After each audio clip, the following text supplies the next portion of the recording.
الحمد لله رب العالمين والعاقبة للمتقين والصلاة والسلام على سيد الأنبياء والمرسلين وعلى آله وأصحابه الطيبين الطاهرين أما بعد فأعوذ بالله من الشيطان الرجيم بسم الله الرحمن الرحيم انما يريد الله ليذهب عنكم الرجس اهل البيت ويطهركم تطهيرا صدق الله العظيم قال النبي صلى الله عليه وآله وسلم حسين مني وانا من الحسين احب الله من احب حسينا حسين سبط من الاسباط او كما قال صلى الله عليه وآله وسلم صدق اللہ و صدق رسول اللہ صلی اللہ تعالی علیہ وآلہ وسلم غوث اعظم بمنی بے سر و ساما مدد قبل دین مدد کعبہ ایمان مدد انتظار کرم تستمن عینی را اے خدا جو خدا بینو خدا دا مدد بگیردہ بے بلا افتاد کشتی ضعیفانو شکستہ رات و پشتی بحق کے خواجہ عثمان ہارون مدد کن یا معین الدین چشتی مدد کن یا معین الدین چشتی مدد کن یا معین الدین چشتی منبر پر رونق افروز بانی محفل پیر طریقت سید عبد القادر باپو وہ سید ذاکر باپو مدظل لہ العالی میرے عزیز ترین بڑے بھائی پیر طریقت سید یاسین باپو قادری مدظل لہ العالی میرے انتہائی چہیتے بھائی پیر طریقت سید محمد علی قادری مدظل لہ العالی نقیب محفل حضرت علامہ پیر سید ابرار حسین باپو زینت محفل انجمن سادات کے بزرگ ترین شخصیت دادا باپو مدظل لہ العالی وہ جمیع عرش مقام سادات کرام ذوی الاحترام ذوی الاحتشام باصفا علماء کرام حاضرین محفل پردہ نشین ماؤ اور بہنوں السلام علیکم ورحمۃ اللہ وبرکاتہ۔ انتہائی احترام و عقیدت کے ساتھ اپنے اور ساری کائنات کے مرکز عقیدت انیس بے کساں چارہ ساز درد منداں ہم غریبوں کے غم گسار ہم فقیروں کی ثروت شہر یار ارم تاجدار حرم نوبہار شفاعت شب اسرا کے دولہا نوشے بزم جنت دانائے سبل مولائے کل ختم الرسل خسروِ خوباں سیاح لامکاں وجہ کن فکاں در اللہ المکنون سر اللہ المخزون عالم ما کانا وما یکون آب و گل انبیاء جان و دل اصفیاء مطلع ہر سعادت مقطع ہر سیادت خلاصہ کائنات فخر موجودات حضور احمد مجتبی محمد مصطفیٰ ارواحنا فدا صلی اللہ علیہ وآلہ وصحبہ وبارک وسلم کی بارگاہ بے کس پناہ میں جس طریقے سے پڑھاؤں بلند آواز سے میرے ساتھ مل کر پڑھیں الصلاۃ والسلام علیک یا رسول اللہ الصلاۃ والسلام علیک یا نبی اللہ الصلاۃ والسلام علیک یا حبیب اللہ وعلى آلك وأصحابك يا نور الله صلی اللہ تعالی علیہ وسلم۔ مصطفیٰ جان رحمت پہ لاکھوں سلام، شمع بزم ہدایت پہ لاکھوں سلام، شہر یار ارم تاجدار حرم نوبہار شفاعت پہ لاکھوں سلام، جس سہانی گھڑی چمکا طیبہ کا چاند اس دل افروز ساعت پہ لاکھوں سلام، شیر شمشیر زن شائع خیبر شکن ساقی شیر و شربت پہ لاکھوں سلام، سیدہ طیبہ عابدہ زاہدہ جان احمد کی راحت پہ لاکھوں سلام، خون خیر الرسل سے ہے جن کا خمیر، خون خیر الرسل سے ہے جن کا خمیر، ان کی بے لوث طینت پہ لاکھوں سلام، آب تطہیر سے جس میں پودے جمے، آب تطہیر سے جس میں پودے جمے، اس ریاض نجابت پہ لاکھوں سلام، وہ شہید بلا شاہ گلگوں قباب بے کسے دشت غربت پہ لاکھوں سلام۔ یا اہل البیت رسول اللہ حبکم فرض من اللہ فی القرآن انزلہ یکفیکم من عظیم الفخر انکم من لم یصلی علیکم لا صلاة لہ آل النبی ذریعتی وہم الیہ وسیلتی ارجو بہم اعطا غدا بید الیمین صحیفتی۔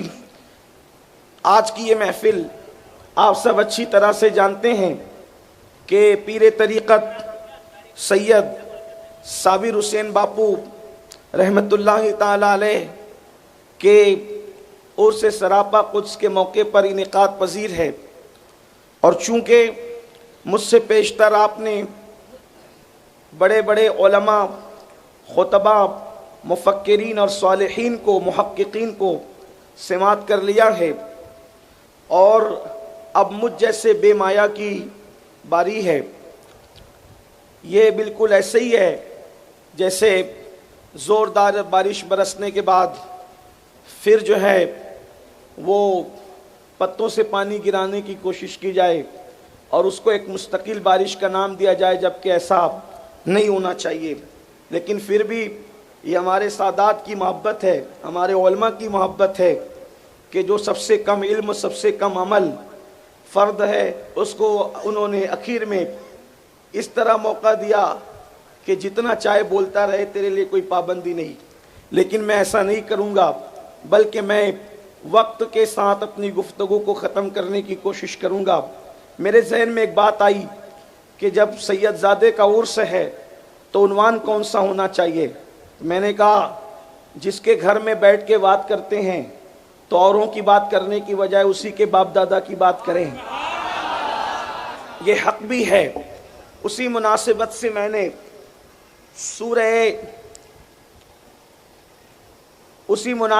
میں نے آیہ تطہیر کی تلاوت سورۃ الاحزاب سے کرنے کی سعادت حاصل کی ہے۔ اللہ تبارک و تعالیٰ نے اس میں اہل بیت کی پاکی کو بیان فرمایا۔ حضرت استاد زمن فرماتے ہیں ان کی پاکی کا خدائے پاک کرتا ہے بیان، ان کی پاکی کا خدائے پاک کرتا ہے بیان، آیہ تطہیر سے ظاہر ہے شان اہل بیت، آیہ تطہیر سے ظاہر ہے شان اہل بیت، اور ان کے گھر میں بے اجازت جبرائیل آتے نہیں، ان کے گھر میں بے اجازت جبرائیل آتے نہیں۔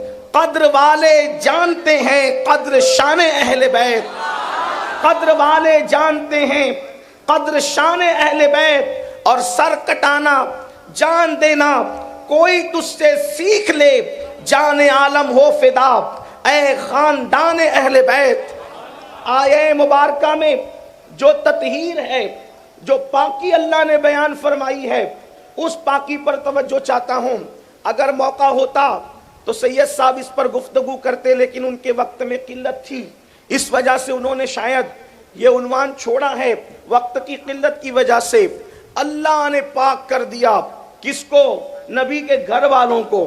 اللہ تبارک و تعالیٰ کا ارادہ ہے، ارادہ خدا کا کیا ہے بلکہ وہ فیصلہ ہے، اس لیے کہ جب خدا کا ارادہ بیان ہوتا ہے تو اس کو فیصلہ ہی تصور کیا جاتا ہے عام طور پہ۔ اللہ اکبر، خدا نے فیصلہ کر لیا ہے، اے نبی کے گھر والوں، اللہ تمہیں ہر گندگی سے، ہر نجاست سے اللہ تمہیں پاک کر دے گا، تمہاری پاکی کا اعلان کر دیا گیا۔ اور پھر اللہ اکبر کی شان سے اللہ میرے آقا صلی اللہ علیہ وآلہ وسلم نے اہل بیت کی وضاحت کرتے ہوئے جب یہ آیہ کریمہ نازل ہوئی تو 4 تن کو اپنے ساتھ شامل کیا، اور شامل کرنے کے بعد حضور نے دعا کی، اللہم ہاؤلائی اہل بیتی، اے اللہ یہ میری اہل بیت ہے۔ اس کا مطلب یہ ہے کہ ان چاروں پر اب قیامت تک نہ کوئی مباحثہ ہو سکتا ہے، نہ کوئی مناظرہ ہو سکتا ہے کہ یہ اہل بیت میں ہے یا نہیں۔ جس دن آیت نازل ہوئی، ان چاروں کو چادر میں لے کر کے اعلان کر دیا گیا یہ میری اہل بیت ہے۔ حالانکہ پھر محققین، علماء اور مفسرین پھر اہل بیت کی تشریح کرتے ہوئے لکھتے ہیں، جس میں ہم اہل سنت کو کوئی اختلاف نہیں، ازواج پاک بھی اہل بیت میں ہیں، اور پھر اس کی مزید تشریحات آتی جاتی ہے جس کا ذکر یہاں کرنے کی ضرورت نہیں۔ میں نے چند موٹی موٹی باتیں عرض کر کے بات کو ختم کرنا ہے۔ میرے آقا صلی اللہ علیہ وسلم کے دیوانوں، اہل بیت کون؟ اہل بیت کون؟ سارے جو اہل بیت کو ہمارے علماء نے شامل کیا، بیان کیا، سب کی عظمت سر آنکھوں پر، لیکن جماعت اہل بیت میں یہ خاص لوگ ہیں جن کو 4 تن ہم کہتے ہیں۔ 4 تن جو رسول اللہ کے ساتھ مل کر 5 تن ہو جاتے ہیں، یہ خاص اہل بیت ہے۔ ان کی خصوصیت زیادہ ہیں۔ نمبر 1، سیدنا مولائے کائنات علی مرتضیٰ کرم اللہ تعالی وجہ الکریم، سیدہ طیبہ طاہرہ عابدہ زاہدہ راکعہ ساجدہ نقیہ تقیہ زکیہ عالمہ غیر معلمہ، ام الحسنین، خاتون قیامت، خاتون جنت، سیدہ فاطمہ الزہرا سلام اللہ علیہا، یہ دوسرا تن ہے۔ اور تیسرا تن امام حسن کا ہے، اور چوتھا تن شہید محبت، شہید کربلا، شہزادہ گلگوں قبا، امام حسین علی جدی علیہ السلام کا ہے۔ گویا کہ اہل بیت میں یہ 4 لوگوں کو خصوصی طور پہ رسول اللہ نے اپنی چادر میں لیا، اور خود حضور کا تن تھا۔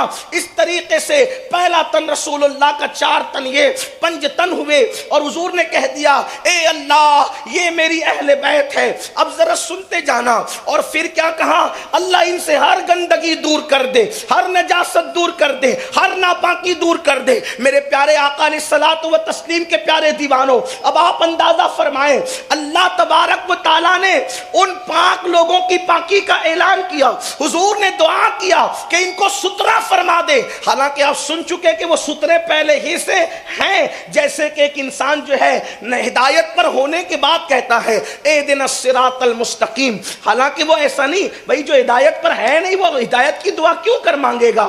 اللہ اکبر۔ تو گویا کہ وہ ہے تو صراط مستقیم پر، لیکن اب وہ ہونے کے باوجود اس پر استقامت مانگ رہا ہے۔ یہ مفسرین کا قول ہے۔ اب وہ دعا کر رہا ہے تو وہ تحصیل حاصل کا معاملہ نہیں ہے، بلکہ وہ اس پر استقامت کی دعا مانگ رہا ہے۔ ہوں تو ہدایت پر مگر رکھنا۔ تو اللہ نے ان کی پاکی کا اعلان کیا، حضور نے دعا کی، گویا کہ استقامت کی دعا کی جا رہی ہے۔ لیکن ہم اہل سنت کی نظر میں اہل بیت کی تطہیر اور پاکی کا مطلب کیا ہے؟ میرے امام اہل سنت اہل بیت کے بننے کا فلسفہ بیان کرتے ہیں، اور یوں کہتے ہیں خون خیر الرسل سے ہیں جن کا خمیر، خون خیر الرسل سے ہیں جن کا خمیر، رسول اللہ کے خون سے، محمد الرسول اللہ کے خون سے، رسول کے خون سے نہیں بلکہ خیر الرسل کے خون سے۔ جس نبی کو اہل سنت، توجہ کرے کس کا خون، ذرا اہل سنت کی زبانی تصور کریں، یوں کہا کرتے ہیں سنی داستان اہل بیت۔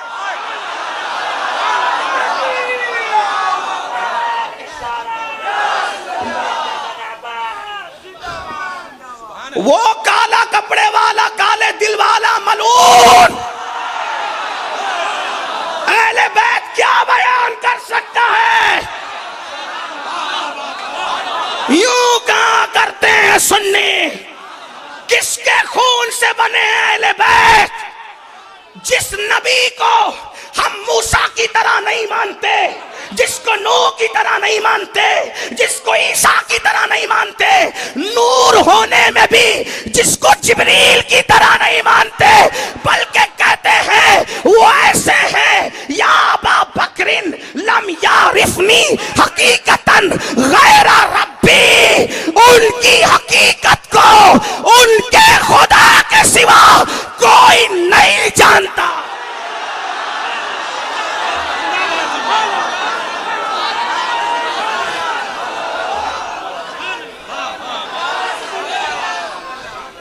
جس کی حقیقت کو جبریل بھی نہیں جانتا، جس کی حقیقت کو انبیاء بھی نہیں جانتے. آپ چپ نہیں ہو جائیں، میں اپنی گفتگو کا تنا ذمہ دار ہوں. غیر ربی کا مطلب کیا ہے؟ غیر ربی کا مطلب کیا ہے؟ رب کے سوا کوئی نہیں جانتا. حق ہے بے شک، رب کے سوا کوئی نہیں جانتا.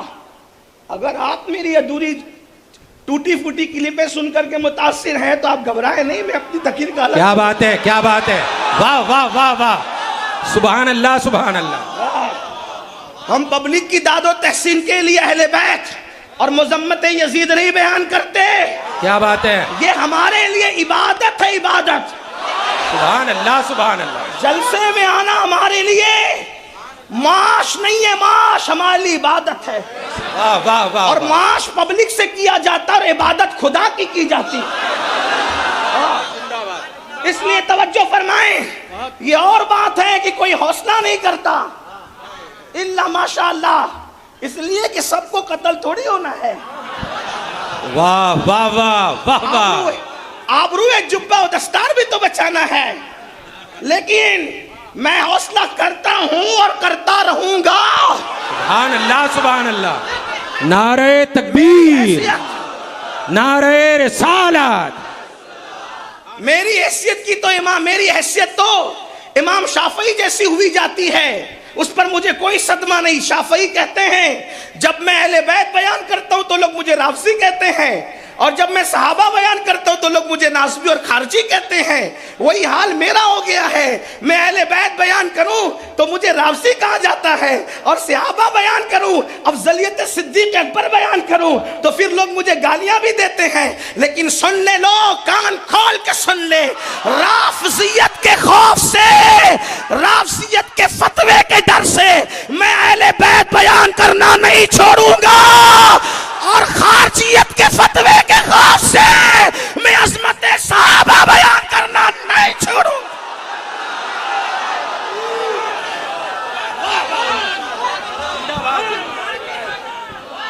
سبحان اللہ سبحان اللہ سبحان اللہ سبحان اللہ. ہزاروں کوششیں کر لی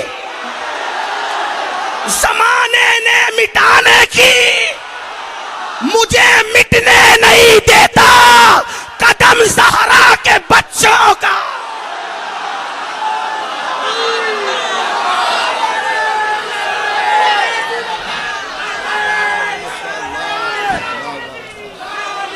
مجھے مٹنے نہیں دیتا، مجھے مٹنے، ورنہ جس کے لیے اتنی کوششیں ہو اور پھر اس کی کوئی اوقات اور حیثیت بھی نہ ہو تو اس کو تو کوئی جو ہے وہ پوچھنے والا ہی نہ ہو. لیکن ہمیں کوئی کیوں نہ پوچھے، اس لیے کہ مجھے مٹنے نہیں دیتا قدم زہرا کے بچوں کا. لوگ کٹی پٹی کلپ سن کر یزید کا حامی کہہ سکتے ہیں، لیکن جس خاندان کی غلامی میں ہوں وہ پورا بھی جانتے ہیں، ادھورا بھی جانتے ہیں، اور ہمارے دلوں کی کیفیت بھی جانتے ہیں. یہ حادثات تو امام اعظم کے ساتھ بھی ہوئے تھے، لیکن بہرحال میں کوئی جواب دینے نہیں بیٹھا. لیکن بات یہ جو علماء کچھ ہمارے ڈر رہے تھے سبحان اللہ کہنے سے، تو میں نے کہا حقیقتاً غیر ربی، جس کو میری گفتگو سے ڈر لگتا ہے خاموشی سے ایسے ہی چلا جائے جیسے چراغ خیمے میں امام حسین نے بجھایا تھا اور کہا تھا کہ چلے جاؤ، اور چلے جاؤ، یہ میرے سوا کسی کی نہیں پکڑ کریں گے. میں بھی تھوڑی دیر کے لیے آنکھ بند کرتا ہوں، اگر میری گفتگو ہضم نہیں ہے تو دھیرے سے چلے جاؤ. آپ کا لفافہ آپ کے گھر پہنچ جائے گا، کوئی ٹینشن کی بات. اس کی ذمہ داری میں لیتا ہوں، اس لیے کہ سیدوں نے بلایا ہے، سخی بادشاہ لوگ ہیں. لیکن سن لیں، ہم اہل بیت کو کس خون سے پیدا ہوا مانتے ہیں؟ جس کی حقیقت کو رب کے سوا کوئی نہیں جانتا، کوئی نہیں جانتا اس کے خون سے۔ یا ابا بکر لم یعرفنی حقیقتا غیر ربی، اے ابو بکر، اچھا صدیق اکبر سے حضور کیوں مخاطب ہوئے؟ یہ بھی ایک مسئلہ ہے نا۔ ہاں، کیوں مخاطب ہوئے؟ اس لیے کہ صحابہ بھی جانتے تھے کہ رسول اللہ سے سب سے قریب اگر کوئی ہے،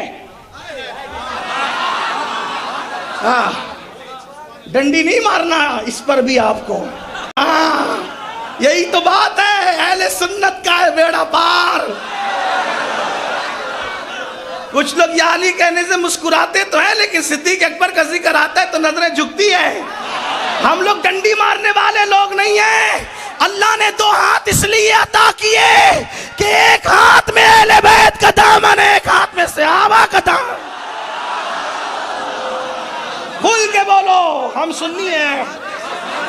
ہاں، سینہ تان کے بولو، ہم سنی ہیں الحمدللہ، اور ہمارا ہی بیڑا پار ہے، اہل سنت کا ہے بیڑا پار۔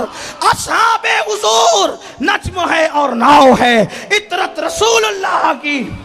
حضور نے صدیق اکبر کو کہا، اے ابو بکر، یا ابا بکرن، اے ابو بکر، لم یعرفنی، مجھے کسی میں نے نہیں پہچانا۔ یعرفنی ہے نا، ہاں، یعرفنی، اس لیے کہ جاننا اور ہوتا ہے، پہچاننا اور ہوتا ہے۔ رسول اللہ نے علم کا تذکرہ نہیں کیا، بلکہ کیا فرمایا؟ یعرفنی، میری حقیقت کو میرے خدا کے سوا کسی نے نہیں پہچانا۔ اتنی تو ابو بکر صدیق سے کیوں کہا؟ اس لیے کہا کہ صحابہ میں سب سے بڑے ابو بکر ہی تھے۔ اپنے منبر پہ، اپنے مصلی پہ، اپنی حیات میں انہی کو کھڑا کیا حضور نے۔ یہی مسلک ہے مخدوم اشرف جہانگیر سمنانی کا، یہی مسلک ہے خواجہ بندہ نواز گیسو دراز کا، یہی مسلک ہے ذمہ داری سے غوث اعظم کا، یہی مسلک ہے محبوب الہی کا، یہی مسلک ہے مہرائرہ کے سیدوں کا، یہی مسلک ہے کچوچا کے آج تک کے سیدوں کا۔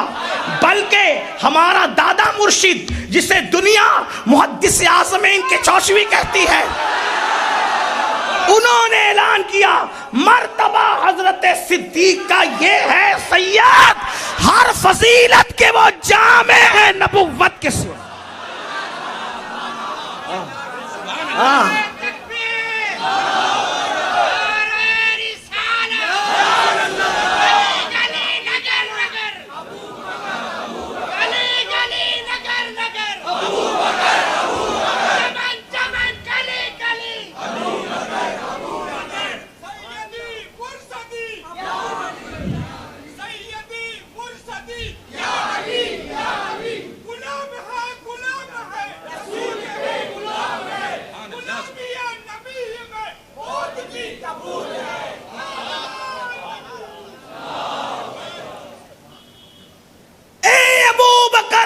حقیقت کو میرے رب کے سوا کوئی نہیں جانتا۔ تو جب ابو بکر صدیق سے کہہ دیا گیا تو پتا چل گیا کہ جب صدیق اکبر سے کہا گیا تو اس کا مطلب کسی کو بھی حقیقت مصطفیٰ کا علم نہیں ہے۔ حقیقت جس کو جتنا علم اتنا جانا، اتنا پہچانا، باقی حقیقت کو نہیں۔ ان کی حقیقت کو صرف ان کا خدا جانتا۔ اس صاحب حقیقت کے خون سے یہ بات کرنی ہے۔ اس صاحب، حالانکہ گجرات والوں کو تھوڑا سا سر پہ جاتی ہے، لیکن میں سمجھتا ہوں کہ یہ جتنے بڑے عاشق ہیں وہ ہم سے زیادہ عشق کی بولی سمجھتے ہیں۔ علم کی بولی صرف اہل علم سمجھتے ہیں، لیکن عشق کی بولی تو ہر بندہ عاشق رسول سمجھتا ہے۔ ہاں، سمجھ میں آ رہی نا میری بات؟ اگرچہ مجھے گجراتی نہیں آتی، لیکن میری بات آپ سمجھ سکتے ہیں۔ ان کے خون سے، اور وہ کون ہے صاحب حقیقت؟ خیر الرسل۔ توجہ کرنا، جلدی جلدی پڑھ رہا ہوں۔ خیر الرسل۔ اب میرے امام کہتے تاجدار بریلی کہ خون خیر الرسل سے ہیں جن کا خمیر، ان کے خمیر کو کیسے اٹھایا؟ خیر الرسل کے خون سے۔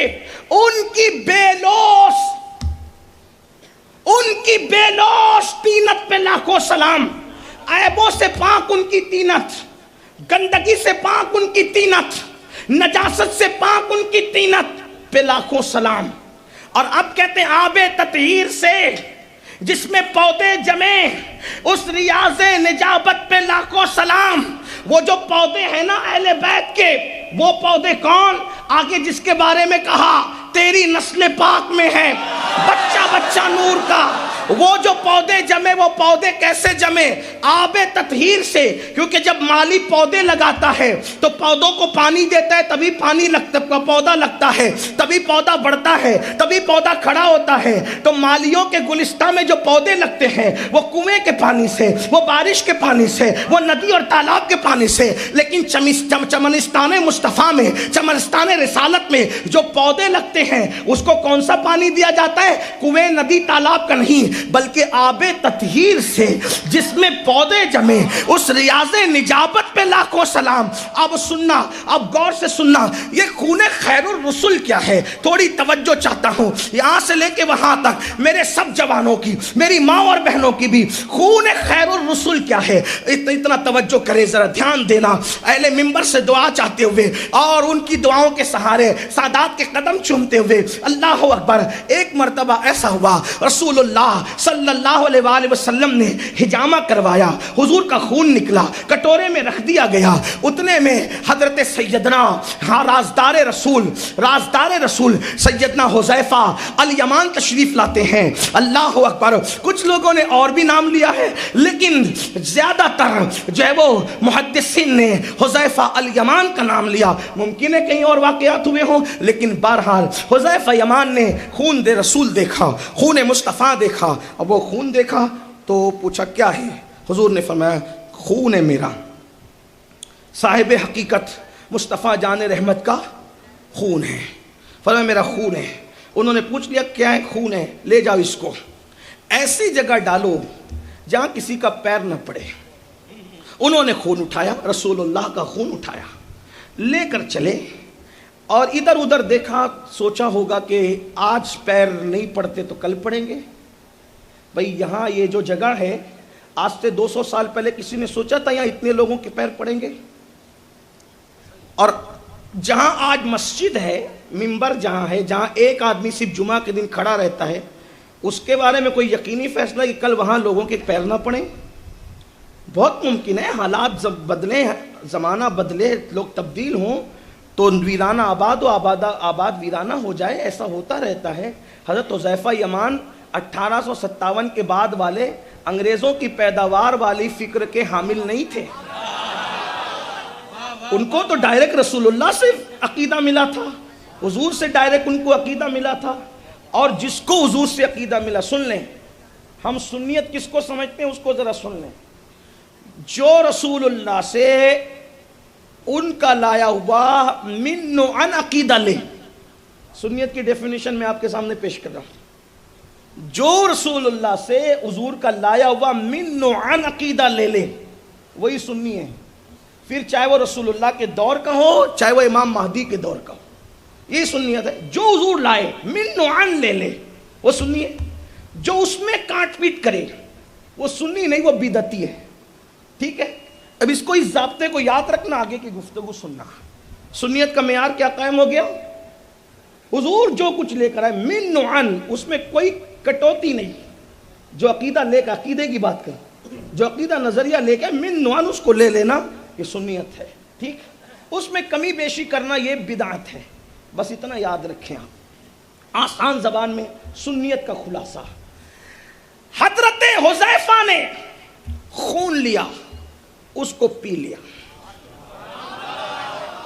اب یہاں پر میں اپنے الفاظ میں بیان کروں واقعے کی حیثیت، جیسے کوئی چھوٹا اپنے بڑے کے پاس کوئی بڑا کام کر کے آتا ہے تو تھوڑا سا اس کا سینہ پھولتا ہے، چہرے کا رنگ بدلتا ہے، یعنی میں کوئی اچھا کام کر کے آیا ہوں۔ جیسے بچے اگر دروازہ کھول دیا تو ابا کے پاس آ کر کے چہرہ بدلے گا کہ میں نے کچھ کیا ہے نا، ایسا ہوتا ہے۔ ہم لوگ بھی اگر ہمارے بڑے بزرگ لوگ موجود رہیں تو پھر ہم لوگ بھی بہت کھل کے بات کرتے ہیں کہ پیچھے بڑے لوگ موجود ہیں اور ان کی دعائیں ملے گی، بیڑا پار ہوگا۔ کچھ چہرے پہ خوشی کے اثر ہم لوگوں کے بھی ظاہر ہو جاتے ہیں کہ بڑوں کی محنت ہم پہ رائے گاہ نہیں گئی، کچھ کام آ گئی. یہی تو ہے. حذیفہ کے چہرے پر مسرت دیکھ کر رسول اللہ نے فرمایا کیا کیا تو نے؟ اس کی حضور ایسی جگہ ڈالا ہے کہ کبھی کسی کا پیر نہیں پڑے گا. تو حضور نے کہا اس کا مطلب تو پی گیا،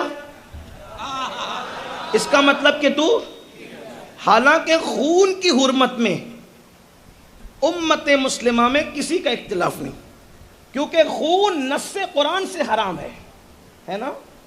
جن 4 چیزوں کو سورۃ المائدہ میں قرآن نے حرام ہونے کا اعلان کیا اس میں دم بھی ہے، خون حرام ہے. خون حرام، اس کا پینا حرام، گناہ.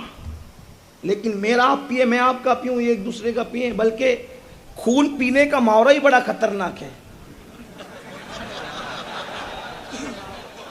لوگ کہتے ہیں جا یار میرا خون مت پی، ہے نا، ہے کہ نہیں؟ اس کا مطلب یہ ماحورے میں بھی اچھا نہیں ہے اور یہ کام بھی اچھا نہیں ہے. صحیح ہے، مگر حضور فرماتے ہیں شاید تو نے میرا خون پی لیا. کہا جی پی لیا. یہ نہیں فرمایا تو نے حرام کیا، توبہ کر، یہ کر وہ کر، نہیں، بلکہ جانتے ہیں نا کہ اوروں کا خون الگ ہے اور خون خیر الرسول الگ ہے. اوروں کا خون الگ ہے، خون خیر الرسول الگ ہے. تو حضور نے توبہ وغیرہ اور حرام وغیرہ کا فتویٰ نہیں دیا، بلکہ کیا فرمایا حذیفہ یہ تو نے پی لیا. کہاں پی لیا؟ فرمایا جا تجھ پر جہنم کی آگ حرام ہو گئی، حرام. اس پہ توجہ کرنا.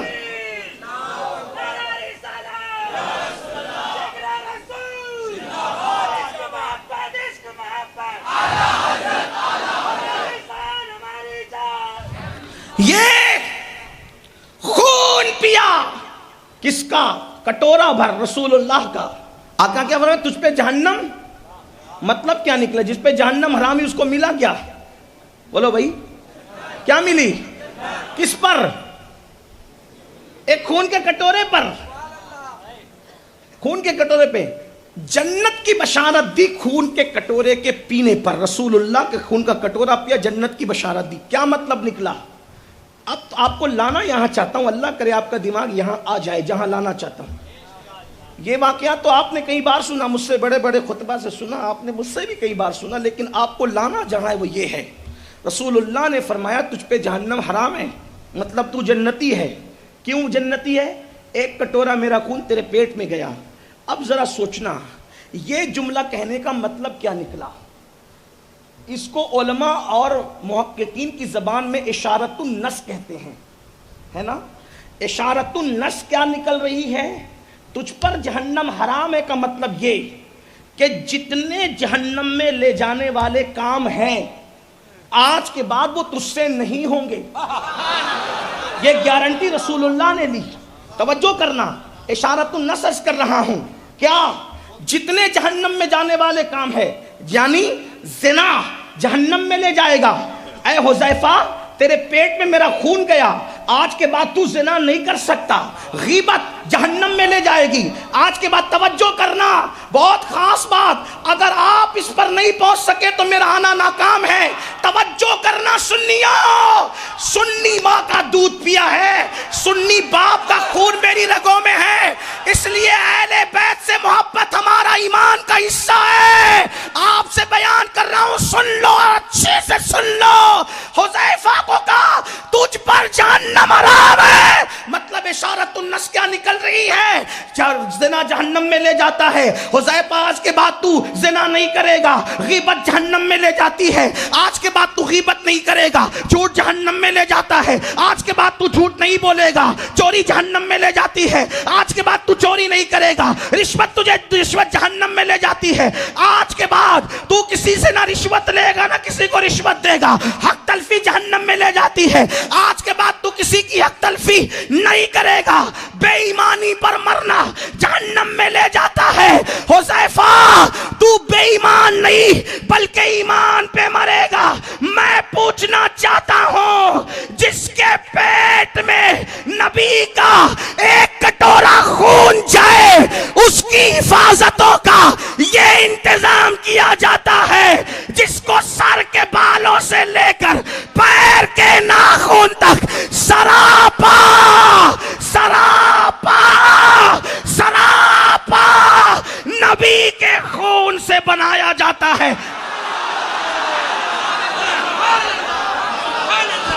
نعرہ تکبیر، نعرہ رسالت، فیضان مصطفیٰ، خاندان اہل بیت، فیضان خاندان اہل بیت، حضرت علامہ سید امین القادری صاحب قبلہ، عرس سید صابر حسین باپو، نعرہ تکبیر، نعرہ رسالت۔ خدا کو خون مصطفیٰ کی غیرت کا کتنا خیال ہے کہ ایک کٹورا جس کے پیٹ میں جائے اس کو محفوظ کر، معصوم نہیں کیا، محفوظ کیا۔ ایک کٹورے کی وجہ سے اعلان کر دیا تو جہنم میں نہیں جائے گا، جس سیدہ کو سر سے لے کر پیر تک خون مصطفیٰ میں ڈھالا، خون مصطفیٰ سے بنایا، اللہ اکبر۔ اور وہ بھی کیسا؟ صرف خون نہیں بلکہ رسول اللہ سے کہلوایا اس لیے کہہ رہا ہوں کہ میرا عقیدہ ہے وما، اللہ تعالیٰ زبان وما اوہا سے کہلواتا ہے، وہ اپنی مرضی سے نہیں کہتے۔ وما ینطق عن الہوا ان ہوا الا وحی یوحا، کہلوایا فاطمہ تو بدت منی، فاطمہ میرے جگر کا ٹکڑا ہے۔ ایک کٹورا خون جس کے جسم میں وہ جہنم میں نہیں جائے گا، جس حسن کو پورے خون سے بنا، جس حسین کو پورے خون سے بنایا، جس علی میں خون رسول شامل ہے۔ علی میں خون رسول شامل ہونے کی بات اس لیے کرتا ہوں کہ رسول اللہ نے خود فرمایا تم الگ الگ درختوں کی الگ الگ ٹہنیوں سے ہو، میں اور علی ایک درخت کی دو ٹہنی کا نام ہے۔ اس لیے ہمارے مسلک میں علی کوئی الگ خاندان کی شخصیت نہیں ہے، جو علی کو الگ کرنا چاہے گا پھر اس کا ٹھکانہ الگ ہو جائے گا۔ ہاں، علی سید السادات ہے، علی خاتم الولایت ہے، علی قسیم جنت و جہنم ہے، علی کے اندر بھی خون رسول ہے، کیونکہ لوگ کہتے ہیں ارے ہم دونوں کا خون ایک ہے کیونکہ ہم ایک دادا کی اولاد ہے، تو تو ایک دادا کی اولاد ہے تو تیرا خون ایک ہو جائے، تو علی کا دادا بھی تو عبد المطلب ہے۔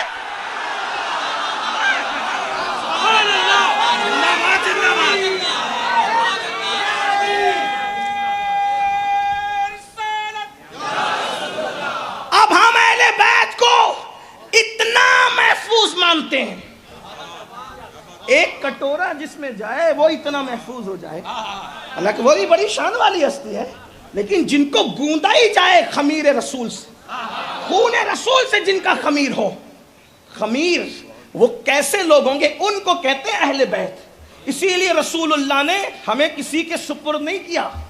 کیا بات ہے؟ رسول اللہ نے فرمایا دو چیزیں چھوڑ کے جا رہا ہوں، اس میں کبھی قیامت تک گڑبڑ نہیں ہوگی۔ توجہ کرنا، ایک قرآن، ایک اہل بیت۔ اہل بیت پہ بھروسہ کتنا ہے کہ جب سب شراب پیئیں گے، توجہ کریں، جب سب شراب پیئیں گے، نام نہاد امیر المومنین کہلانے والے بھی، یہی تو کہا تھا، واہ واہ واہ، یہی تو کہا تھا، لیکن ناکامی قسمت کی تھوڑی سی کہانی تھی، کیا تم بات نے ہے، تو اسے بے دم افسانہ بنا ڈالا۔ کیا بات ہے، کیا بات ہے، واہ واہ واہ واہ واہ واہ۔ میر کے الفاظ میں کہو پتا پتا بوٹ، میر تقی میر کہہ دو، وہی سید تھا، بڑا خوبصورت سید تھا، بڑا حسین تھا۔ پتا پتا بوٹا بوٹا حال ہمارا جانے ہے، جانے نہ جانے گل ہی نہ جانے بیچارہ، باغ تو سارا جانے ہے۔ کیا بات ہے، ہاں، واہ واہ، تعصب کی بھی کوئی حد ہوتی ہے؟ حق ہے بے شک۔ جب سب شراب پیئیں گے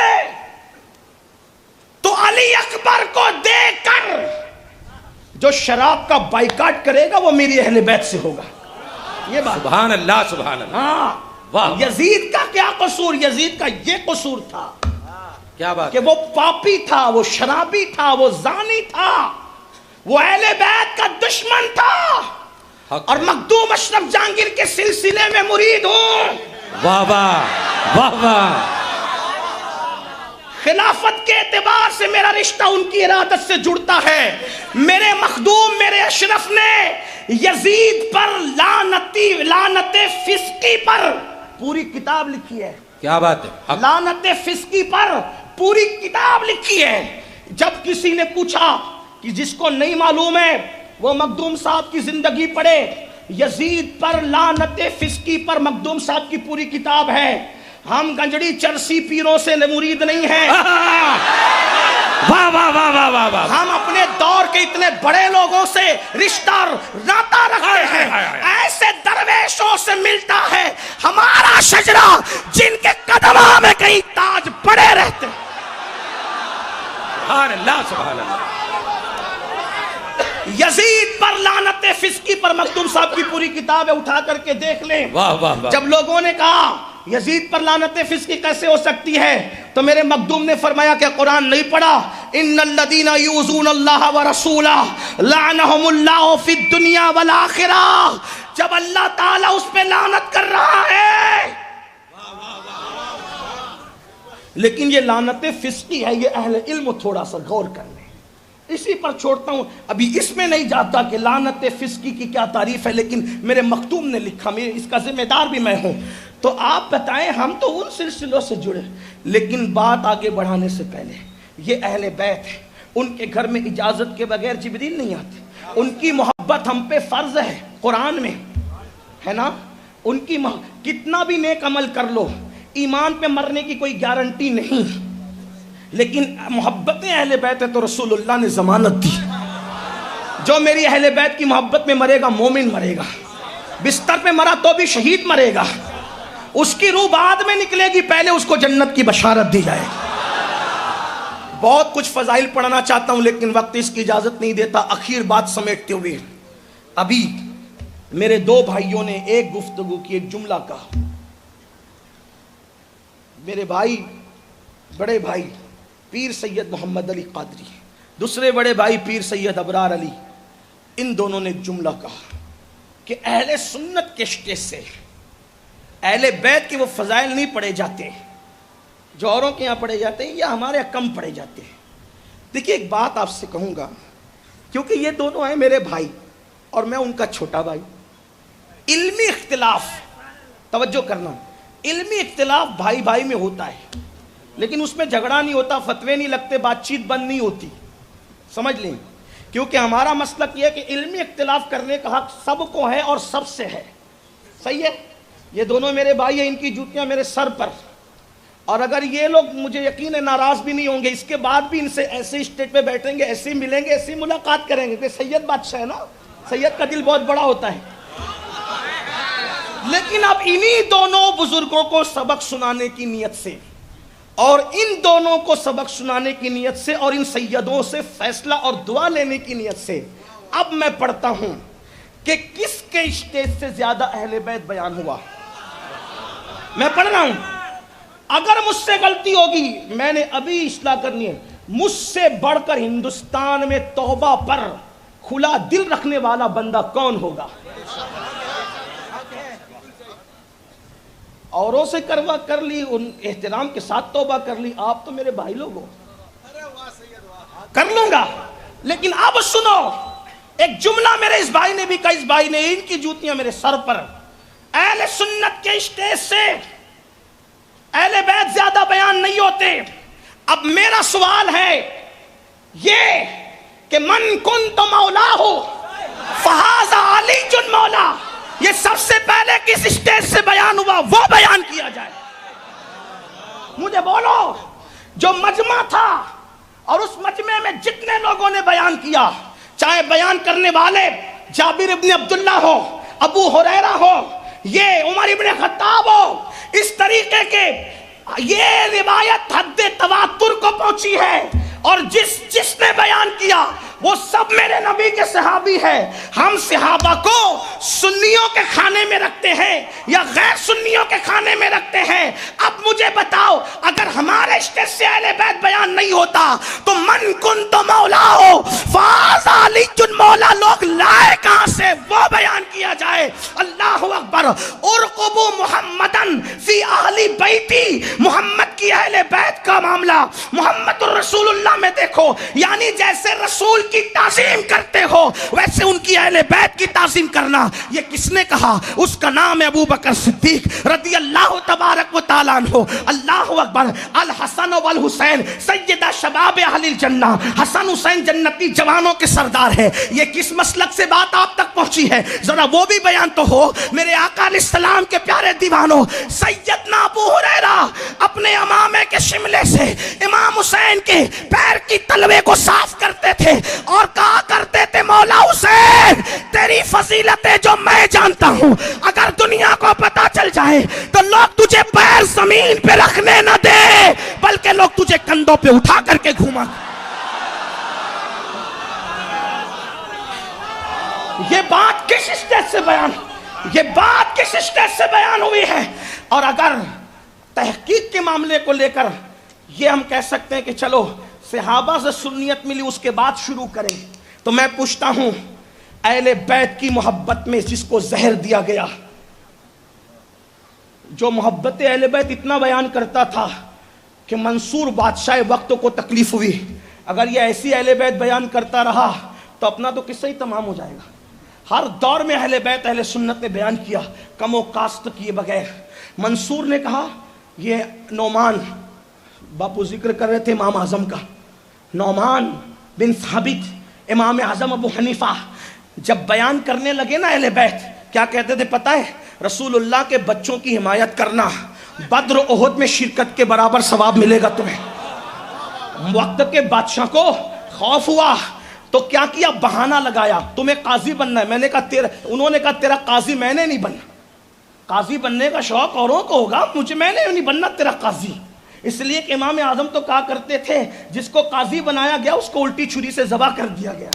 ہاں تو آپ نے کہا میں نے تیرا قاضی نہیں بننا, مجھے قاضی بننے کا شوق نہیں. تو اس نے بہانہ لے کر کے آپ کو جیل میں ڈالا اور جیل میں ڈال کر کے اثر بعد روزانہ سر پہ کوڑے لگائے جاتے تھے.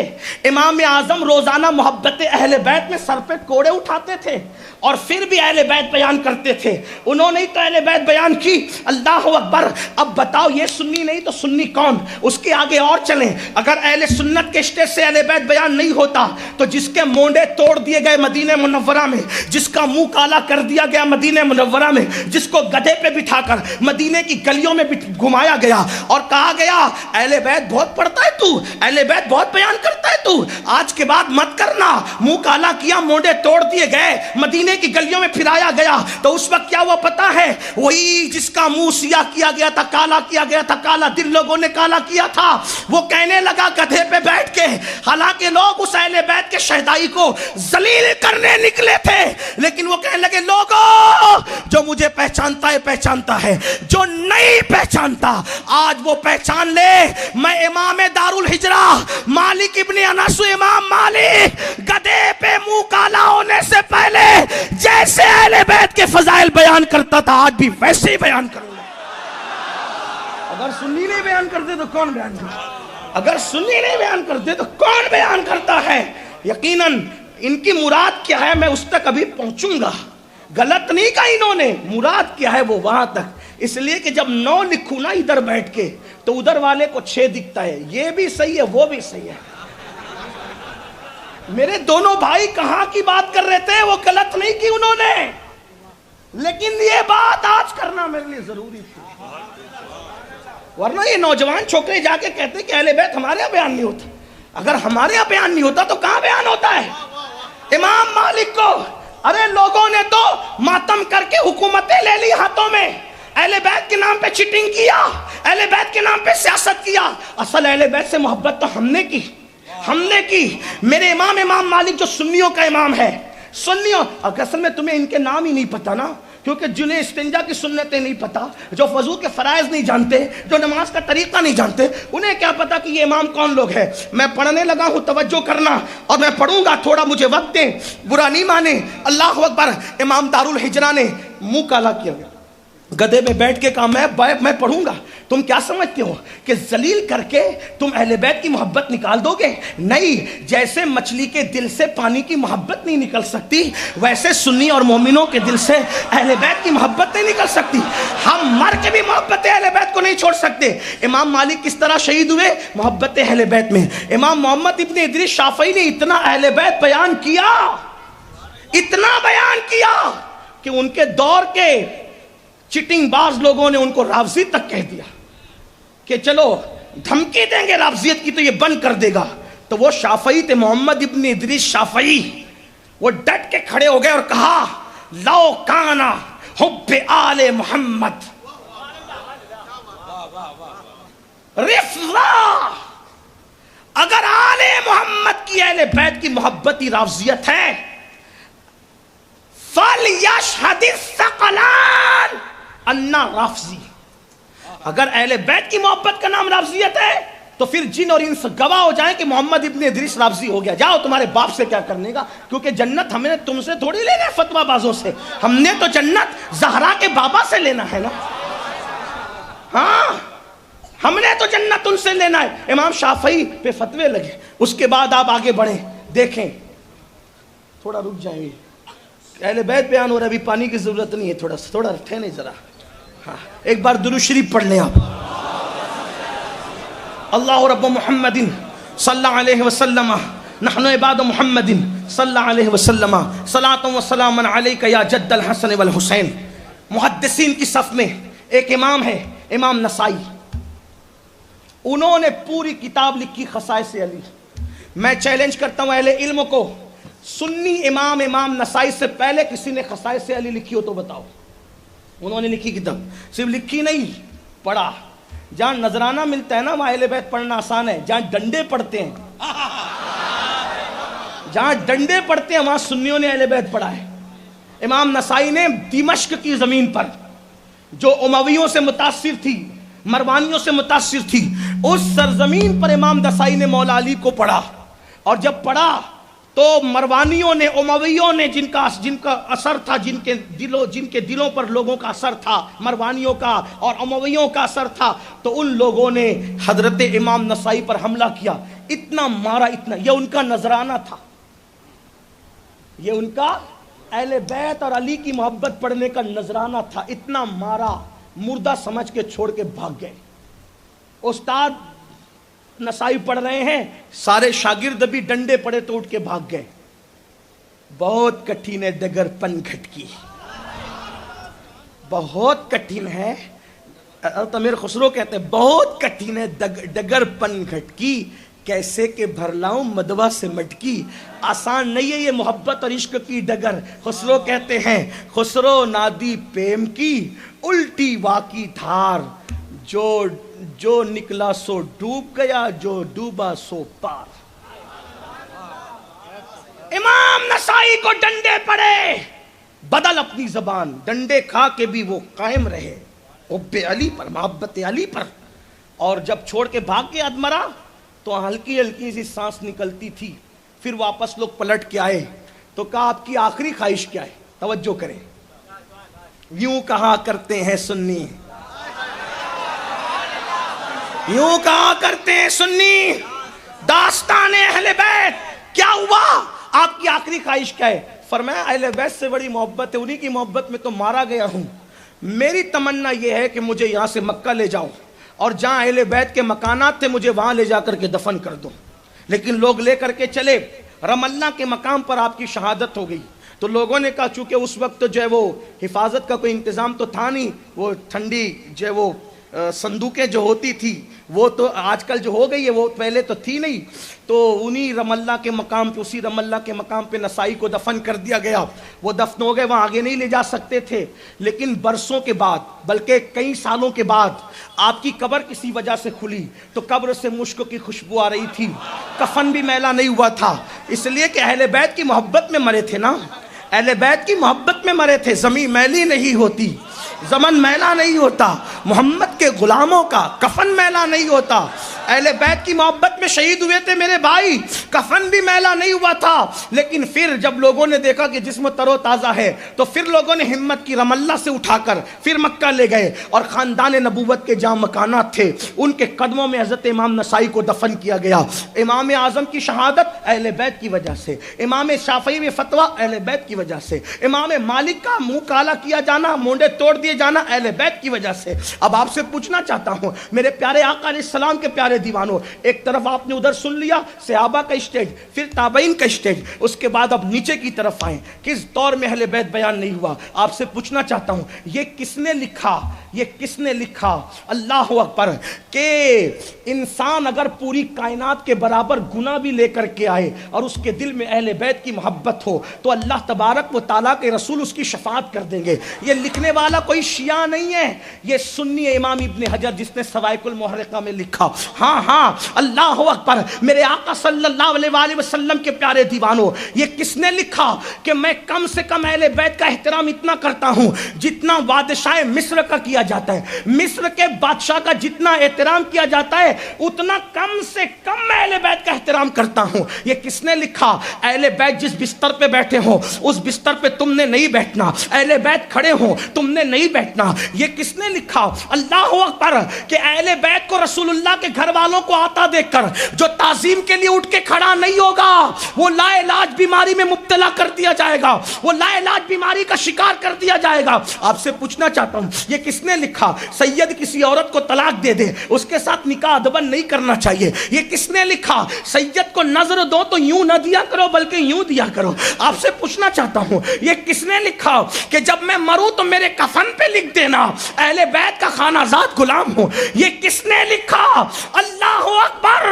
کہ جو سیدوں کو پیچھے کر کے آگے آئے گا قیامت کے دن اس کا منہ کالا ہوگا اور اس کی پیشانی پہ لکھا ہوا ہوگا یہ اللہ کی رحمتوں سے محروم کر دیا گیا ہے. یہ کس نے لکھا؟ آپ کو بتاؤں کس نے لکھا؟ یہ لکھنے والا امام عبد الوہاب شارانی ہے جو اپنے وقت کا سنیوں کا امام ہے، جو کھڑے نہ ہو اہل بیت کو دیکھ کر کے اللہ اس کو لا علاج بیماری میں مبتلا کر دے گا. یہ حدیث لکھنے والا امام المتکلمین علامہ نقی علی خان ہے جو اعلیٰ حضرت کے والد بزرگوار ہے. یہ حدیث کس نے لکھی کہ جو اہل بیت کو پیچھے کر کے آگے ہو؟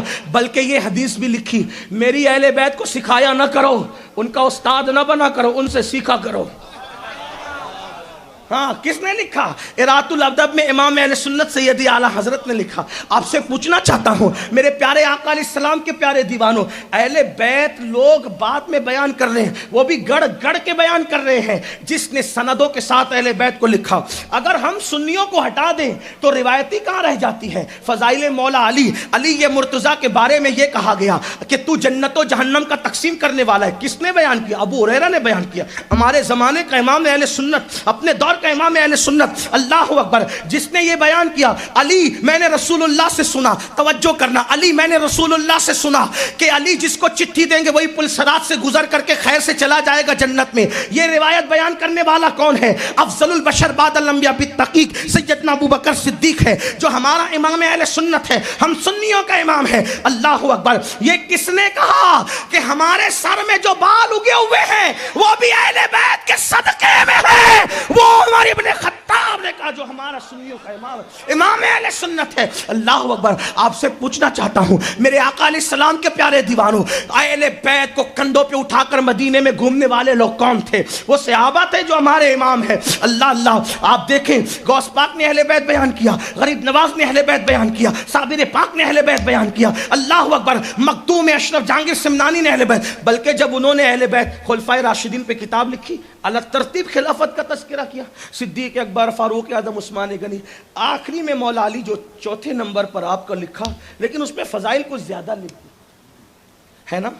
یہ کس نے کہا کہ رسول اللہ صلی اللہ علیہ وسلم کی صحیح احادیث جتنا مولا علی کی فضیلت میں بیان ہوئی اتنا کسی کی فضیلت میں نہیں؟ وہ ہمارا امام احمد ابن حنبل ہے. ہاں لیکن میرے دونوں بھائیوں کے کہنے کا مطلب یہ تھا اور وہ صحیح تھا کہ کچھ لوگ سنی بن کر فضائل اہل بیت چھپاتے ہیں، بیان نہیں کرتے، اور جو کرتا ہے اس کے پیچھے پڑتے ہیں، اس کو ڈراتے دھمکاتے ہیں. میں کہتا ہوں میرے بھائی وہ تو سنی ہے ہی نہیں.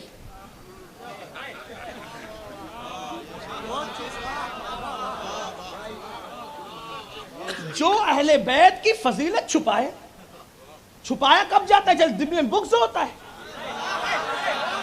اور جس کے دل میں بغض اہل بیت ہو وہ اوروں کے نزدیک تو سنی ہو سکتا ہے، امین القادری کے نزدیک اس کی کوئی اوقات نہیں. میرے نزدیک تو سنی وہی ہے جو اہل بیت سے، بلکہ میری نزدیک میری کی اوقات میں تو میرے بزرگوں نے لکھا ہے کہ سنی وہ ہے جو اہل بیت سے محبت کرے احترام صحابہ کے ساتھ، بس وہی ہے. اور وہ چھپاتے ہیں، ان کو دیکھا، اس لیے انہوں نے کہا کہ وہ بیان نہیں کرتے. لیکن میں چونکہ ان کے قدموں میں بیٹھتا ہوں تو ان کے قدموں میں بیٹھ کر ان کے فیض کو حاصل کرتے میں نے اوپر سے دیکھا. اس لیے میں نے کہا کہ اگر سنی نہیں بیان کرتا تو کیا کسی کے باپ نے بیان کی؟ اور رہی بات رافضیوں کی، تو اب تھوڑی اس گھر کی بھی خبر لے لی جائے. ہاں میں کہوں گا، میں بھی آگے پڑھوں گا لیکن کہوں گا ایک واقعہ میں اہل بیت کی محبت پہ پڑھ کے آخری میں بات ختم کروں گا. لیکن پہلے ایک بار اس گھر کی انٹرنیٹ پہ جس کو سننے جا رہے ہو نا، یاد رکھنا مثال تھوڑی بھونڈی ہے، سفید داڑھی والے بزرگوں سے معافی، لیکن ہے اچھی. ہاں توجہ کرنا. حالانکہ اس طرح کی بات کہنے کا عادی نہیں ہوں، لیکن جب محبت اہل بیت کی بات آتی ہے تو میں تھوڑا جذباتی ہوتا ہوں. دیکھو اصلی کو بننا نہیں پڑتا، اصلی کو جس کو اللہ بناتا اس کو بننا، جس کو اللہ نہیں بناتا اور وہ خود سے بنتا ہے اس کو محنت بہت کرنی پڑتی ہے نا. ماں بہنوں سے معافی، بہت جلدی نہیں کہتا ایسی بات، لیکن سمجھانے کے لیے مجبوراً کہہ رہا ہوں. ہاں ہجڑا دیکھا، ہجڑا، ہاں وہ نہ مرد ہوتا ہے نہ عورتوں میں ہوتا ہے، ٹھیک ہے، لیکن وہ اپنے آپ کو عورت بناتا ہے. توجہ کرنا، اہم بات کہنے جا رہا ہوں، سماعتوں پہ برا لگے تو معاف کرنا. وہ اپنے آپ کو عورت بناتا ہے. ہمارے گھر کی عورتیں نیند سے اٹھی، منہ دھویا، دوپٹہ سر پہ ڈالا، نکل گئی. کیوں؟ اس کو اللہ نے عورت بنایا، اس کو اللہ نے عورت بنایا، اس لیے اس کو کوئی بننے کی ضرورت ہے نا، اسے کوئی بننے کی ضرورت. لیکن جو پہلے مرد تھا اللہ نے اس کو عورت بنایا ہی نہیں، اب وہ خود سے عورت بن رہا ہے. تو عورت تو بغیر سرخی کے نکل جائے گی گھر سے، لیکن اس جناب نے گھر سے بغیر سرخی کے نہیں نکلنا ہے. بات سمجھ میں آ رہی؟ اگر آ رہی تو میں کامیاب ہو گیا، حالانکہ میں ایسی بات نہیں کرتا. توجہ کرنا، عورت سرخی کے بغیر نکلے گی، وہ سرخی کے بغیر نہیں نکلے گا. عورت دوپٹے کے بغیر بھی نکل جائے گی، حالانکہ اس کی تائید نہیں کرتا، لیکن اس نے پہننا اتنا چمکیلا خوبصورت دوپٹہ ہے گلے میں کہ نہیں دیکھنے والا بھی دیکھے. عورت پاؤڈر کے بغیر، کریم کے بغیر، بنے سورے بغیر نکل جائے گی، لیکن اس نے بغیر بنے سورے نہیں نکلنا ہے. کیوں؟ اس لیے کہ بننے والے کو اور محنت کرنی پڑتی ہے، جسے خدا بناتا ہے اس کو محنت کی ضرورت نہیں. تو جو سنی ہے، سنی ان کو محب اہل بیت خدا نے بنایا ہے، اس لیے ان کو شو کرنے کی ضرورت نہیں ہے. لیکن جن کو نہیں بنایا اور وہ متا کی اولاد اپنے آپ کو ثابت کرنا چاہتے ہیں تو وہ اسی کی طرح میک اپ کرتے ہیں جس طریقے سے وہ بننے والا میک اپ کرتا ہے. مطلب کیا؟ تاکہ لوگوں کو اعتبار، میں اس لیے بن رہا ہوں کہ لوگوں کو مجھ پہ اعتبار ہو جائے کہ میں وہی ہوں، میں اصل ہوں، میں اصل ہوں، میں اصل ہوں، میں اصل. اس لیے تو دیکھیں جو اصلی ہیں آپ ان کو کبھی نہیں دیکھیں گے وہ کہیں میں یہ ہوں. ان کے تو چہرے بتاتے ہیں کہ وہ کیا ہے، ان کی تو سخاوتیں بتاتی ہے وہ کیا ہے. وہ اپنے آپ کو منوانے نہیں نکلتے، وہ تو خدا کا دین منوانے نکلتے ہیں. ہاں، جسے خدا بناتا ہے اسے بننا نہیں پڑتا. جو خود سے بنتا ہے محنت، تو وہ لوگوں کو خدا نے نہیں بنایا. محب اہل بیت تو وہ میک اپ کرتے ہیں، اور میک اپ چونکہ میک اپ اوور ہوتا ہے تو وہ اس اوور میک اپ میں کبھی علی کو خدا کہتے ہیں، اس اوور میک اپ میں کبھی حسنین کریمین کو نبیوں سے بڑھا کر کے بیان کرتے ہیں. وہ اوور میک اپ میں باتیں گڑھ کے، اوور میک اپ ایسے ہی ہوتا ہے. لیکن ہم سنی بنایا خدا نے ہے، تو ہمیں پبلک سے کوئی سند نہیں چاہیے. جو ہمارے پاس رسول اللہ کی آئی وہی پیش کر دیتے ہیں. ماننا ہے مانو، نہیں ماننا ہے نہیں مانو. تو اگر میرا نوجوان ان کی طرف جا کے وہ چسکے والی باتیں سن رہا ہے، وہ لالی پاؤڈر والی، تو ذمہ دار وہ ہے نا، ہم تھوڑی ہیں. اگر کوئی بیوی کو چھوڑ کے جسے اللہ نے بیوی بنایا اگر وہ ادھر چلا جائے، اب نہیں کہوں گا، تو مجرم کون ہے؟ مجرم کون ہے؟ وہ مجرم ہے، اس کی فکر مجرم ہے۔ رہی بات وہ جو میک اپ کر کے بنتے ہیں ان کے اندر گندگی کتنی ہوتی ہے وہ بتاؤں آپ کو۔ آپ شیعوں کی بات کرتے ہیں، رافضیوں کی بات کرتے ہیں، میں ذمہ داری سے کہتا ہوں اس امت میں رافضی جتنا بڑا اہل بیت کا دشمن اور غدار ہے اتنا کوئی نہیں۔ کیوں؟ اپنی طرف سے نہیں کرا، میرے مرشد مخدوم اشرف جہانگیر سمنانی نے اپنی کتاب رسالہ قبریہ میں لکھا کہ میں نے رافضی سے بدترین فتنہ اور فرقہ نہیں دیکھا۔ کون کہہ رہا ہے؟ مخدوم صاحب کہہ رہے ہیں۔ مخدوم صاحب کی اگر مانتے ہو تو مخدوم صاحب یہ بات کریں، شیخ الاسلام کے مرید ہوں کہ چوجہ شریف کے مرید ہوں، شیخ الاسلام کے خلفاء میں ہو، تو پھر بات کیوں برابر نہیں کرتے؟ جو شیخ الاسلام کے والد کا عقیدہ ہے، جو شیخ الاسلام کے دادا کا عقیدہ ہے، جو شیخ الاسلام کے جد کا عقیدہ ہے، ہم وہ بات کیوں نہیں کرتے؟ ہمیں بات کرنا ہے۔ پبلک چاہے اتنا مجمع نہ آئے، 10 رہ جائیں، ہمیں 22,000 نہیں چاہیے، 72 چاہیے جس میں عباس جیسے لوگ موجود۔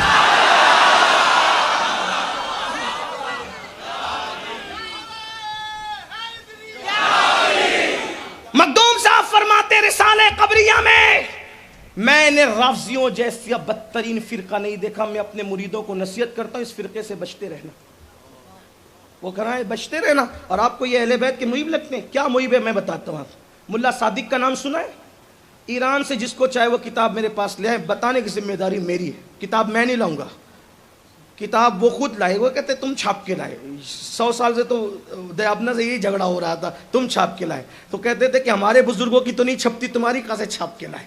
لیکن اب جس کو ماننا ہی نہیں ہے، ناچنا ہے تو آنگن ٹیڑھا، کیا کریں گے بات؟ تو ہم کہتے ہیں ٹھیک ہے، ایران سے لاؤ، توران سے لاؤ، کہیں سے بھی لاؤ، مصر سے لاؤ، کہیں سے بھی لاؤ، بتانا ہم نے۔ ملا صادق اپنی کتاب میں لکھتا ہے، توجہ کریں۔ متع کس کو کہتے ہیں؟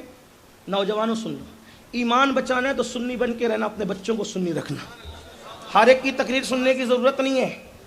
متع کسے کہتے ہیں؟ متع ایگریمنٹ پر زنا کرنے کو متع کہتے ہیں۔ ایگریمنٹ پر کیسا فرقہ ہے؟ اگر میں ابھی کہہ دوں نا کہ کتنا اچھا فرقہ ہے تو کل کوئی اتنی کلپ بھی ڈال کر کے کاٹ کے ڈالے گا، بولا دیکھو رافضی کو اچھا کہا۔ طنز بھی نہیں سمجھتے، جملے معترضہ بھی نہیں سمجھتے، اتنا اچھا کہہ دیا، اچھا کہہ دیا۔ دشواری تو یہی ہے نا، دشواری تو یہی ہے۔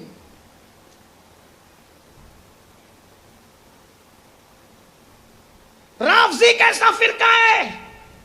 متع سمجھ گئے کسے کہتے؟ اب رافضی لکھتا ہے، ملا صادق، ملا صادق کا نام یاد رکھنا، بڑا مجتہد ہے ان کا۔ ملا صادق اپنی کتاب میں لکھتا ہے جو ایک بار متع کرے گا، ایک بار متع یعنی ایگریمنٹ پہ زنا کرے، توجہ کر لیں، جو ایک بار متع کرے، ایگریمنٹ پہ زنا کرے، اس کو اللہ امام حسین کے برابر ثواب عطا فرمائے۔ جو 2 بار متع کرے اس کو امام حسن کے برابر ثواب، جو 3 بار متع کرے، ایگریمنٹ پہ 3 بار زنا کرے، اس کو علی مرتضیٰ کے برابر ثواب، جو 4 بار متع کرے اس کو رسول اللہ کے برابر ثواب۔ اب آپ سے پوچھتا ہوں، یہ رافضیوں، یہ اہل بیت کی محبت ہے؟ یہ رافضی لانتی یہ کہتے ہیں کہ ایک بار متع کرو، ایگریمنٹ پہ زنا کرو، حسین کے برابر ثواب پاؤ۔ اب ہم سنیوں کا عقیدہ سنو، ہم کہتے ہیں ہو سکے تو لائیے دونوں جہاں میزان میں، ہو سکے تو لائیے دونوں جہاں میزان میں، میں نے ایک سجدہ زمین کربلا سے لے لیا۔ ہمارا عقیدہ یہ ہے انسان پیدا ہونے سے لے کے مرنے تک پوری زندگی سجدے میں گزار دے، پھر بھی وہ میرے حسین کے ایک بار سبحان ربی الاعلیٰ کے برابر نہیں پہنچ سکتا۔ آپ کیا سمجھتے ہیں؟ اور وہ کہہ رہا ہے، پاپی کہہ رہا ہے، وہ ملا صادق ملعون کہہ رہا ہے کہ معاذ اللہ ایک بار متع کرو، حسین کے برابر ثواب حاصل کر لو۔ کوئی پاگل ہے نماز پڑھے گا، کوئی پاگل ہے روزہ رکھے گا، متع کر کے کیا حسین کے برابر ثواب حاصل نہ کر لے گا؟ استغفر اللہ، معاذ اللہ، لعنت اللہ علی الکاذبین، جھوٹوں پہ اللہ کی لعنت ہے۔ ارے میرا حسین تو وہ حسین ہے، کوئی غوث، کوئی کتب، کوئی ابدال، کوئی اوتاد میرے حسین کی جوتیوں تک نہ پہنچ سکا، نہ پہنچ سکے گا، کیونکہ رسول اللہ نے فرمایا حسین میرا وہ بیٹا ہے جو میرے بیٹوں میں ایک بیٹا ہے۔ یعنی کہ میں اب زیادہ نہیں پڑھتا، اتنا کہتا ہوں، سارے سیدوں کی سیادت اگر سمیٹ لی جائے، سارے سیدوں کا اگر حسن سمیٹ لیا جائے، سارے سیدوں کا تقوی سمیٹ لیا جائے، سارے سیدوں کی پرہیزگاری سمیٹ لی جائے، یعنی یعنی کہ ساری سیادتیں سمٹ کر اگر کوئی کہے کہ ایک ذات میں بیان کر دو تو میں کہوں گا اس کو حسین ابن علی کہتے ہیں۔ اے دل بگیر دامن سلطان اولیاء، یعنی حسین ابن علی جان اولیاء۔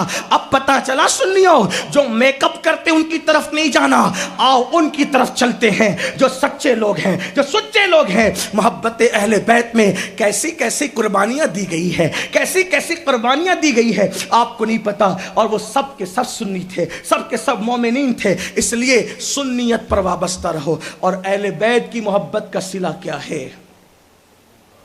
جس نے وہ بیان کیا نا وہ بھی امام ترمذی سنی ہے۔ ترمذی لکھتے ہیں کہ رسول اللہ نے فرمایا جو میری اہل بیت سے محبت کرے گا، جنت میں جہاں میں محمد رہوں گا وہاں اہل بیت سے محبت کرنے والے بھی رہیں۔ آخری بات ختم۔ اس لیے میں لوگوں سے کہتا ہوں اہل بیت سے جڑے رہو۔ ایک شخص نے مجھ سے پوچھا، بول دوں نا یہ آخری بات، توجہ کریں۔ ایک شخص نے مجھ سے پوچھا جب تو بیان کرتا ہے کہ اللہ قرآن میں کہتا ہے ادعونی استجب لکم، مجھ سے مانگو میں عطا کروں، جب اللہ سب کو دیتا ہے دعا کرو تو قبول ہوتی ہے، اور تو یہ بیان کرتا ہے کہ سب کی دعا قبول ہوتی ہے، پھر سیدوں کی محتاجی کیوں ہیں؟ جنازہ پڑھانے سیدوں کو بلاؤ، فاتحہ دینے سیدوں کو بلاؤ، قربانی میں سیدوں کو بلاؤ، نکاح میں سیدوں کو بلاؤ۔ میں نے کہا میں تو پہلی بات کہتا نہیں، اس کی وجہ یہ ہے کہ کبھی کبھی مجھے سیدوں کی شان بیان کرنے میں شرم اس لیے آ جاتی ہے کہ مجمع میں سے کوئی ایک دوسرے کو ٹھنکی مار کے نہیں کہہ دیکھو اپنے لیے راستہ کلیئر کر رہے ہیں، تو ہم سوچتے ہیں کہ چلیں دوسرے ہی بیان کر دیں۔ لیکن دوسرے جو آج کل جو تھوڑی سی کنیاں کاٹ رہے ہیں، جن کا ذکر ان دونوں بزرگوں نے کیا، پھر ہم سوچتے ہیں کہ پھر ٹھیک ہے، پھر ہم خود ہی بیان کریں تاکہ لوگوں کو حقیقت پتہ چلے۔ تو لوگ کہتے ہیں سید کو کیوں سید سید سید اہل بیت اہل بیت؟ میں نے کہا میں ایک واقعے سے آپ کو سمجھاتا ہوں جو الملفوظ میں لکھا ہوا ہے۔ الملفوظ میں واقعہ یہ ہے جس کو میں تھوڑا تصرف سے خلاصے کے ساتھ پیش کر رہا ہوں۔ ایک بھکاری بھیک مانگنے والا، توجہ کرنا، سید کی دعا کی اہمیت، اہل بیت کی دعا کی اہمیت۔ ہاں،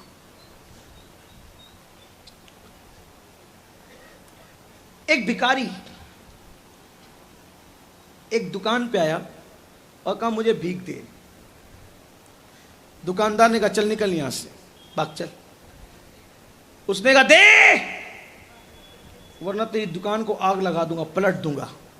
اس نے کہا تیری اوقات دیکھ، میرے دروازے پہ آ کے بھیک مانگ رہا ہے اور اتنی طاقت کا اعلان، اتنی طاقت کا کہ دکان پلٹ دوں گا، آگ لگا دوں گا۔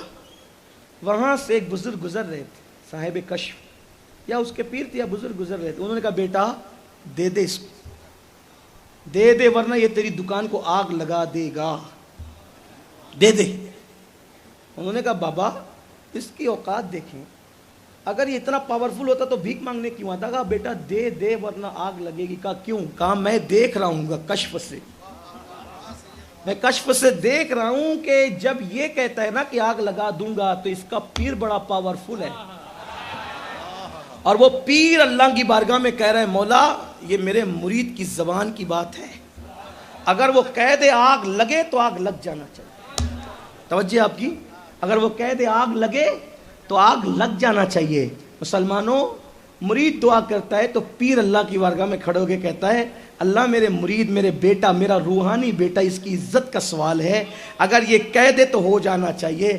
جب مرید دعا کرے تو اس کا روحانی باپ، اس کا پیر خدا کی بارگاہ میں کھڑے ہو کر سفارش کرتا ہے، اور جب سید دعا کے لیے ہاتھ اٹھاتا ہے تو پھر اس کا بابا علی اور اس کی امی فاطمہ خدا سے عرض کرتے مولا پھر ہمارے بیٹے کی آبرو کا سوال ہے، ادھر ہاتھ اٹھے اور ادھر پھر اس کا جملہ پورا ہو جائے۔ اسی لیے تو عبد القادر جیلانی کم بإذن اللہ کہتے ہیں تو مردہ زندہ ہوتا ہے۔ کیوں؟ زبان ادھر عبد القادر کی چلتی چلتی ہے، ادھر علی و فاطمہ سفارش کرتے ہیں، ادھر معین الدین کہتے ہیں کہ گھاگر کے اندر ساگر سیمٹ آ جائے، تو ادھر علی و فاطمہ کہتے بات ہمارے بیٹے کی ہے، ادھر صابر کہتے کلیر جل جائے، تو پھر ادھر علی و فاطمہ کہتے بات ہمارے بیٹے کی ہے۔ اب پتہ چلا اوروں کی دعاؤں پر پیر حمایت کے لیے کھڑے ہوتے ہیں، سیدوں کی دعاؤں پر علی و فاطمہ حمایت کے لیے کھڑے ہو۔ اندازہ فرمائی یہ وہ گھرانہ ہے۔ یوں کہا کرتے ہیں سنی، گفتگو کے درمیان کوئی غلطی ہو تو اللہ معاف فرمائے، وما علینا الا البلاغ۔